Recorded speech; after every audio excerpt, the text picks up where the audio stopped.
Dois homens conversam sentados frente a frente em poltronas de madeira. O entrevistador à esquerda possui cabelos grisalhos e barba curta, usa camisa rosa clara, jeans e tênis brancos, mantendo postura atenta. O convidado à direita é um homem de cabelos curtos escuros, usando camiseta polo azul e calça jeans escura, gesticulando enquanto fala. Entre eles há uma pequena mesa de centro com copos de água. O ambiente possui decoração minimalista com plantas ao fundo. A imagem apresenta legenda em português. Estamos de volta com o podcast Memória de Joinville, conversando com o Jay Alan, que é um agente muito importante da cultura da nossa cidade. E Jay, a gente terminou a primeira parte do nosso bate-papo falando sobre esse intercâmbio entre os artistas, né? E o uso da tecnologia, né? Da internet para desenvolver essa questão. Mistura um pouco com o que a gente também conversou sobre aquelas questões começando com os livros, né, de criança para depois desenvolver a leitura, começando com uma atividade pequena, com artistas, com crianças no Instituto Juarez Machado, para depois elas entenderem um pouco mais e reconhecerem o Van Gogh, reconhecerem outros artistas. Então, a gente pode juntar tudo isso, né? Que os nossos influenciadores digitais, quem sabe, possam ser artistas, né? Que mostrem como se faz uma pintura, para que as crianças possam desenvolver, que os nossos influenciadores sejam bailarinos, dançarinos, que motivem as crianças a se movimentar, a dançar. Acho que isso é um sonho ou é uma coisa muito utópica? Não, eu acho que até um caminho mesmo, né? Falando nisso, assim, como eu vim de rádio, há uns 15 anos atrás, não tinha essa figura do influenciador, né? Foi uma coisa um pouco mais recente, aí, dos últimos 10, 15 anos, que começou a ter essa questão de YouTube, redes sociais e tal. Então, o rádio, ele era uma época, os influenciadores da cidade, aqui dos locais, era o rádio, a TV, né? E aí isso migrou muito para a internet. No primeiro momento, eu acho que ficou muito generalista, né? Partindo por um lado até meio fútil, mas hoje em dia tem canais interessantíssimos, nichados, né, onde as pessoas podem buscar um bate-papo como o nosso aqui, super interessante, né, ou conteúdos específicos de dança, de artes plásticas. Então, eu acho que aumentou esse universo, tem para todos os gostos, e tem, sim, influenciadores importantíssimos em cada um dos ramos de expressões artísticas. Eu acho que isso vai cada vez mais ter mais conteúdo, mais pessoas influenciando. Eu acho que é um caminho sem volta e um caminho que realmente vai propagar mais esses nichos específicos artísticos, sabe?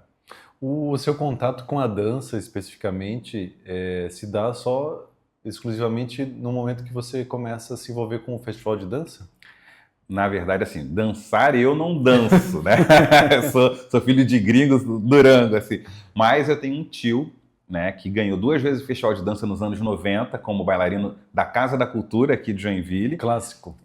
Balé clássico e depois contemporâneo. Ele fez clássico e fez contemporâneo ali na Casa da Cultura. E isso já me influenciou para ver como a arte, como é gostoso ver a dança. Apesar de eu não dançar nada, eu sou um apaixonado por assistir espetáculos de dança. Então, já nos anos 90, ele tinha ingresso ainda no Evan Rodrigues, ali, sabe? Eu ia de bicicletinha para ver o buchiche, como é que era do festival ali no Evan Rodrigues, e ele conseguia ingresso. Meu tio, que era também de rádio, conseguia ingresso. Então, eu vinha passar férias de julho em Joinville, vinha do Rio para cá, e aí tinha a oportunidade de assistir o festival de dança nos palcos abertos.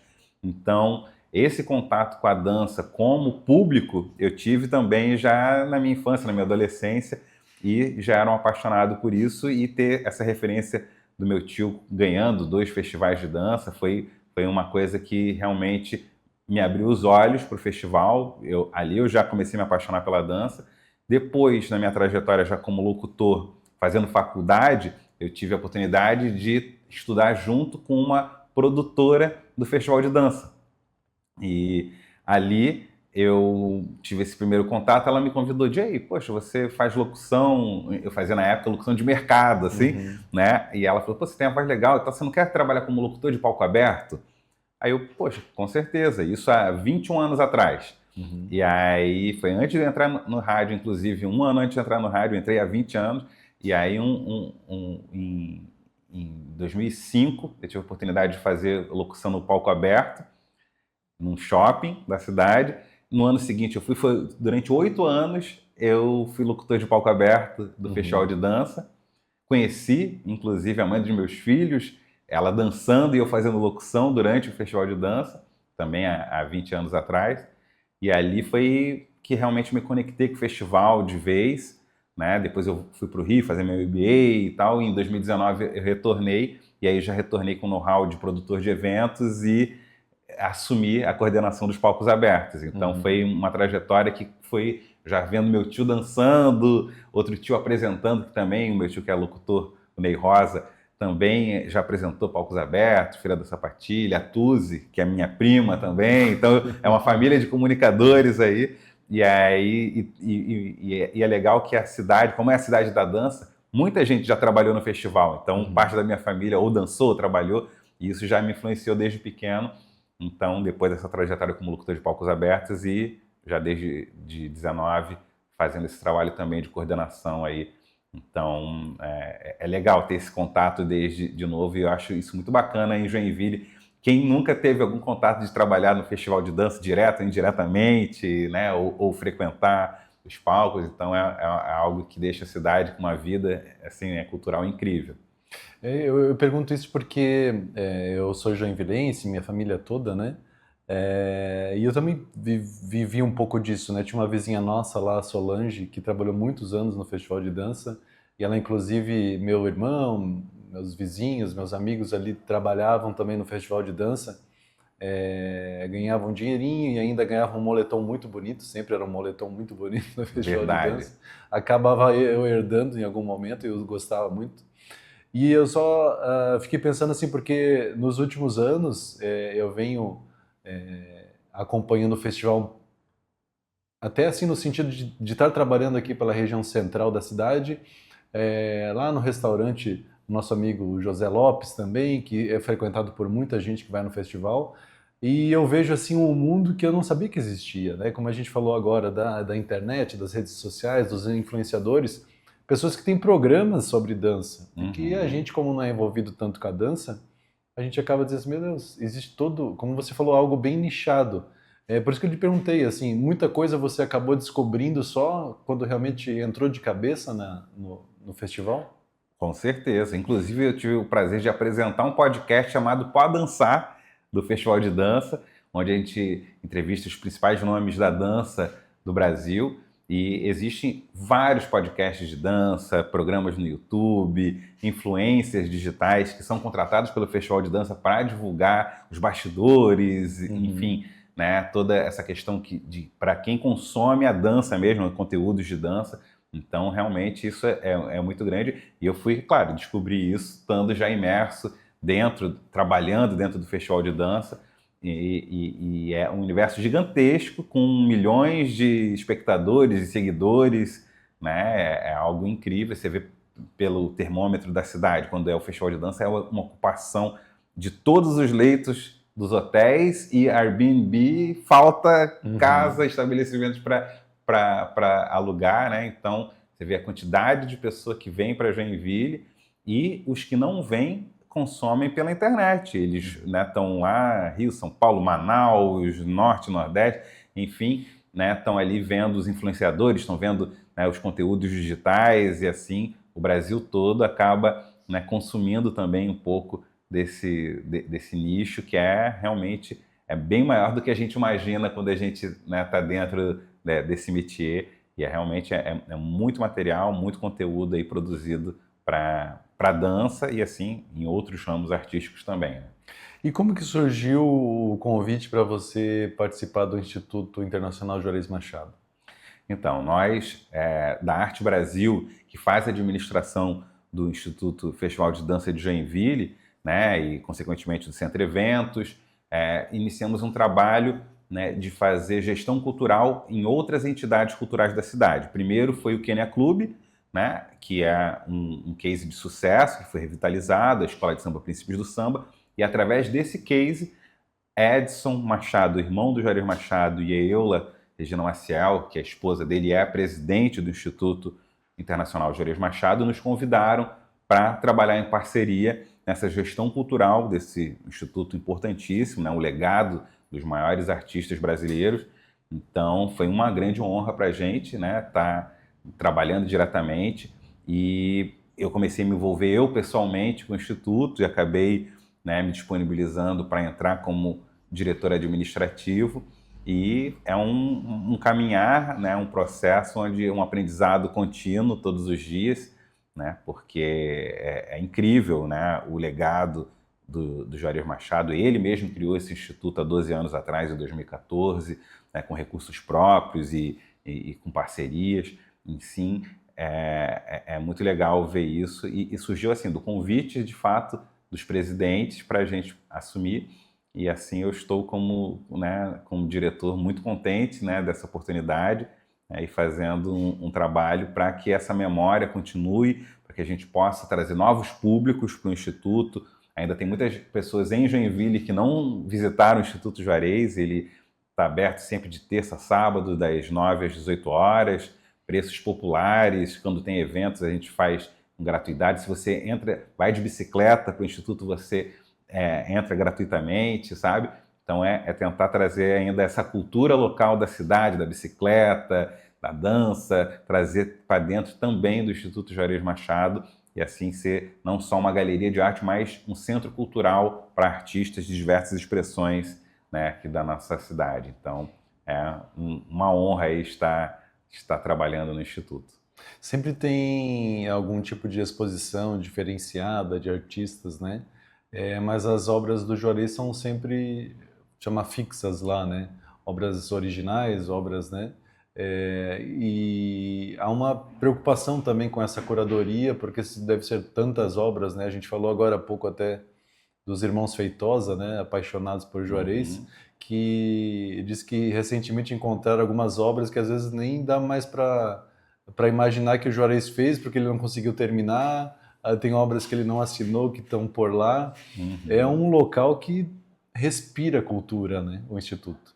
Certamente, tem um acervo incrível, né, do Juarez Machado, tem uma reserva técnica. De tempo em tempo a gente muda um pouco a configuração da exposição. O nosso curador é o Edson Machado, que é artista, curador e irmão, né, do Juarez. Então, de vez a gente tem exposições de longa duração do Juarez Machado, e essa exposição é de longa duração. Em determinado momento elas são alteradas porque a gente tem uma reserva que possibilita a substituição de algumas obras. De tempo em tempo a gente faz essa movimentação, que é o carro-chefe que chama realmente o grande público. Porém, tem a casa do Juarez Machado, ali da família Machado, onde o Juarez e o Edson cresceram. Então ali é uma casa tombada pelo patrimônio, que faz parte do complexo ali do Instituto Juarez Machado.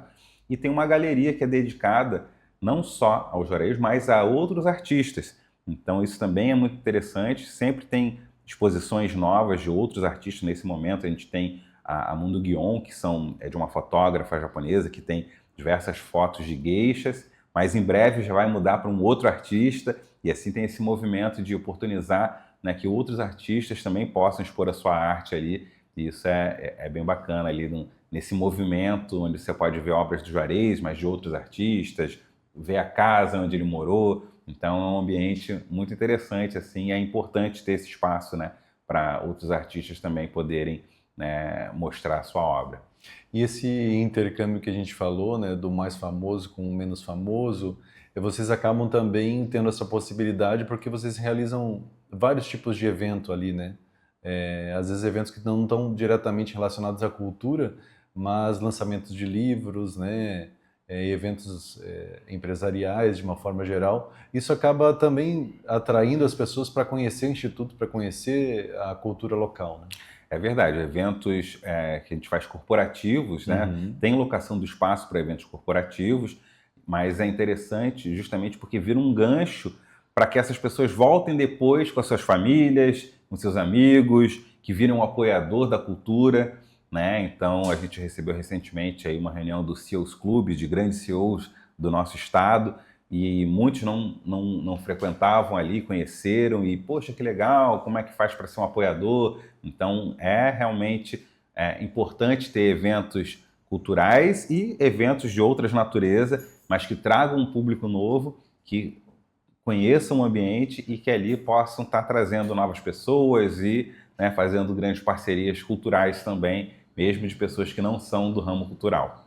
Quando lhe perguntam, né, qual que é o objetivo do Instituto Internacional Juarez Machado, qual que é a resposta para isso? Bom, o objetivo dele realmente foi um presente para Joinville, do Juarez Machado, que ele é joinvilense, mas ele fez grande fama fora de Joinville, em Curitiba, no Rio, em Paris, no seu ateliê, que ficou famoso internacionalmente em Paris.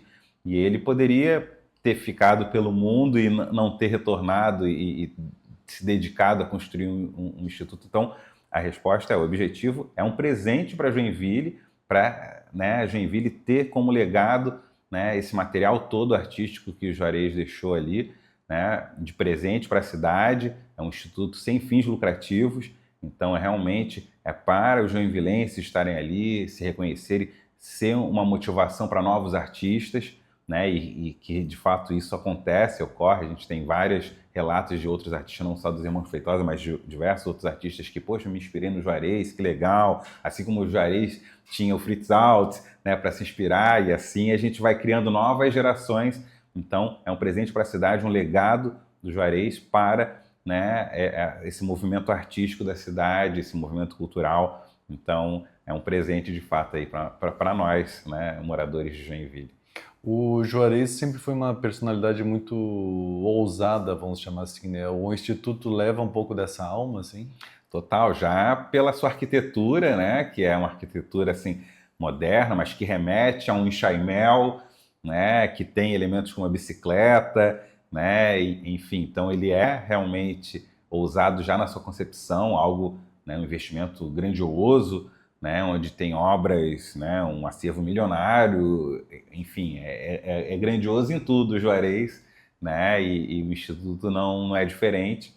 Então, assim, a gente tenta manter essa relevância com, né, diversas atividades, como você falou, lançamentos de livros são quase que semanais, que acontece, é o local que mais tem lançamento de livro na cidade, né? As pessoas muitas vezes nem sabem, mas esse sábado agora já vai ter mais um lançamento, no outro também. Enfim, é um movimento muito grande, cultural, né? E é isso, essa ousadia dele está presente no Instituto, né, sempre, e sempre queremos pensar em coisas grandes, atividades grandes, né, que fique à altura desse grande artista que em breve completa aí também, vai completar 85 anos.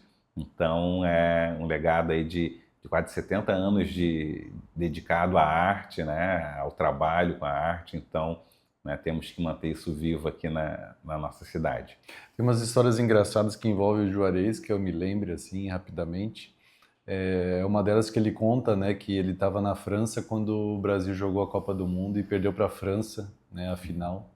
E o pessoal foi lá na porta dele, na janela, na sacada, ficar incomodando ele porque ele estava com a bandeira do Brasil lá.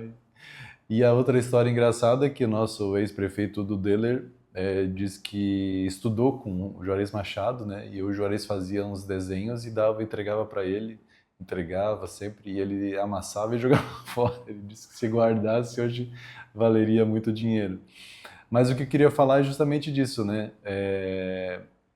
A relevância dele para a cidade, que eu acredito que às vezes a cidade não entende ainda muito o que é Juarez Machado, o que significa, né?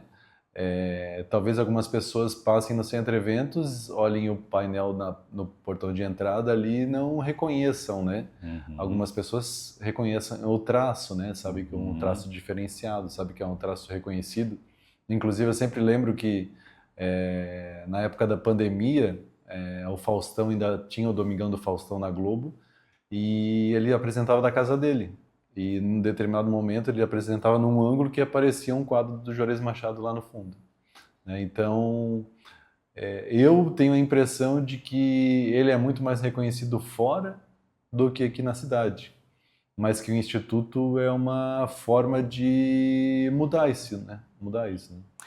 Exato, essa percepção é realmente correta, até porque foi no Rio de Janeiro, em Curitiba ele já começou a ter uma expressão artística muito grande, participando, né, de concursos de arte, ganhando, enfim.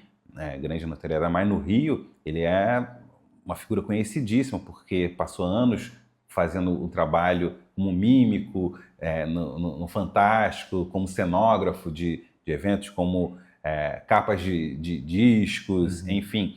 Né? Ele teve uma relevância muito grande e em Paris, inclusive, está para receber, onde era o ateliê dele, uma placa que foi o ateliê do artista. Então ele tem uma relevância internacional muito grande. Por isso, até o nome do instituto é internacional, por isso, pela essa relevância, ele é conhecido no mundo, né, das artes. Então, a gente está fazendo até um trabalho de pesquisa que a gente vai disponibilizar depois numa plataforma digital, via emenda parlamentar, onde no mundo todo as pessoas vão poder pesquisar o acervo do Juarez Machado e ter essa plataforma, né, disponível para estudos, né, no mundo todo, em mais de uma língua.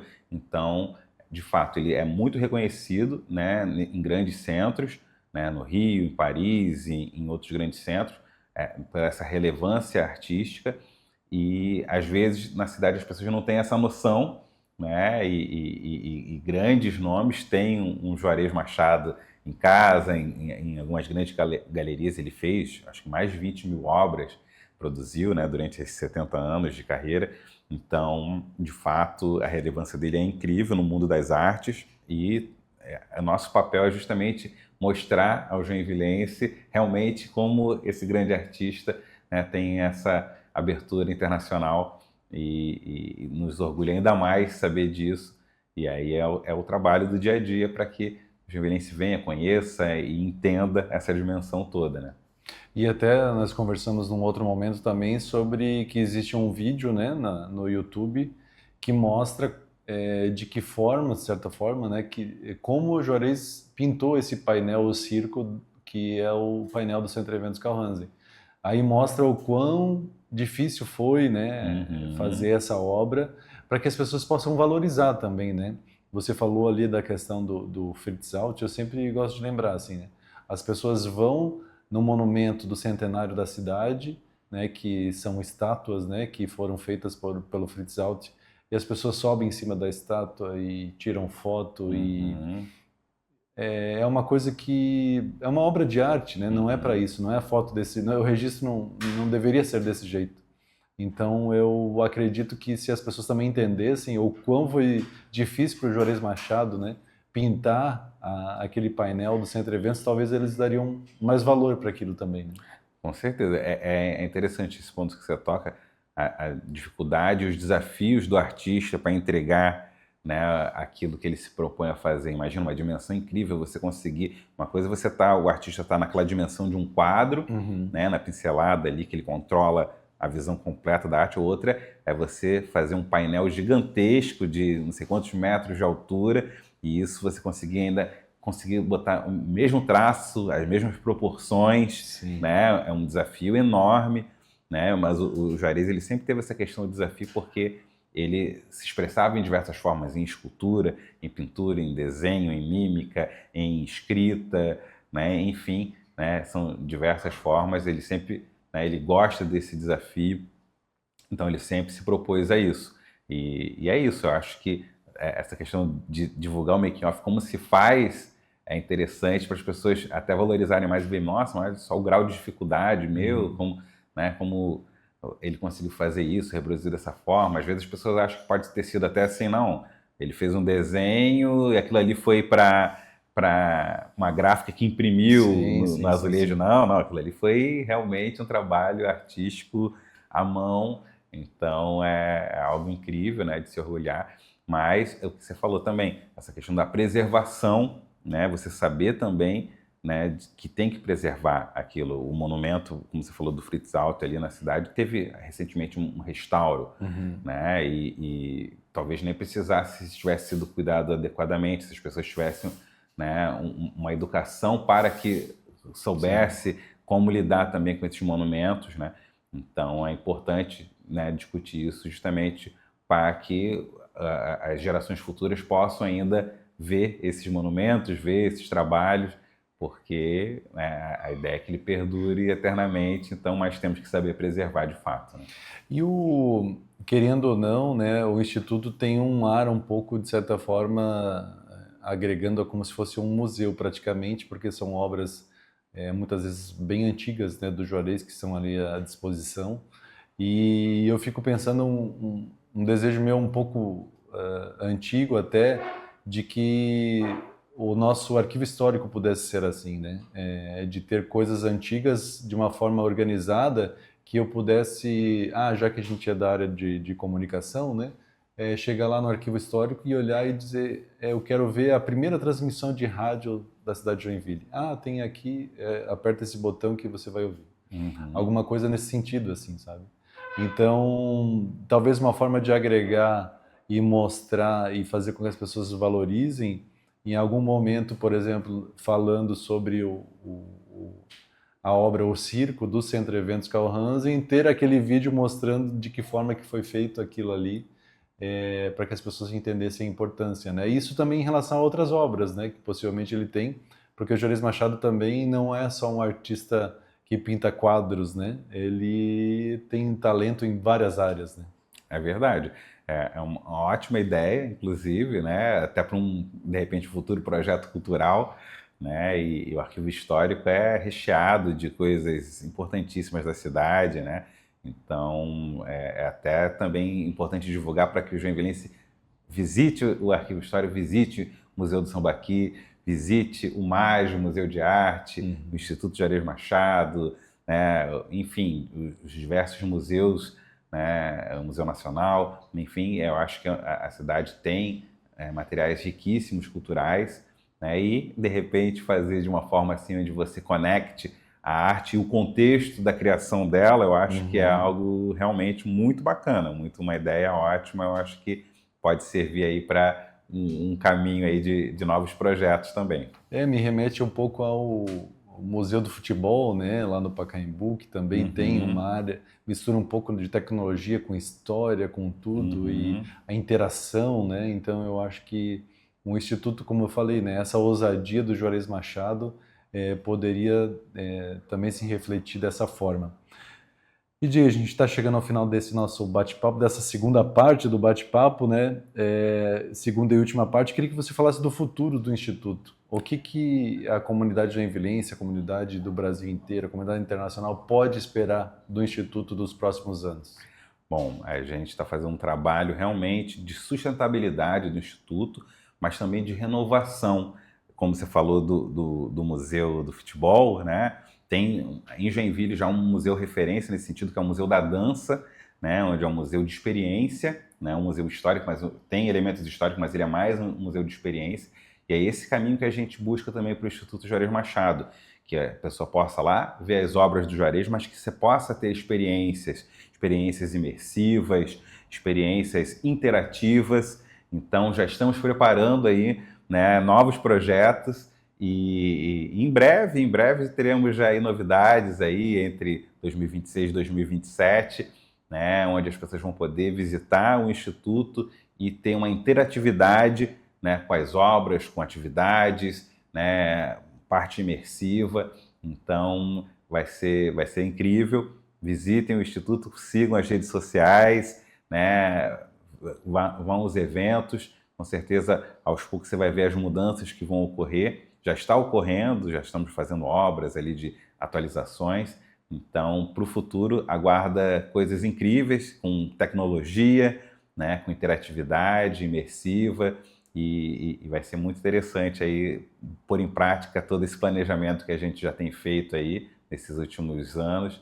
E em breve teremos novidades, então visitem o Instituto, né? Sempre estaremos de portas abertas, aguardando os joinvilenses, os visitantes da cidade, né? Em breve aí, novidades, né? Como eu falei, nessa linha mais tecnológica, mais interativa e imersiva também.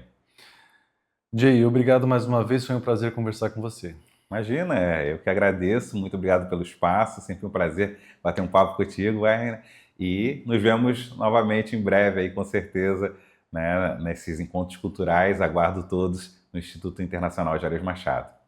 Maravilha, então, e obrigado também para você que nos acompanhou nesse episódio do Memória de Joinville, e convido você também para acompanhar os próximos episódios, sempre com um personagem muito importante da cultura da nossa cidade.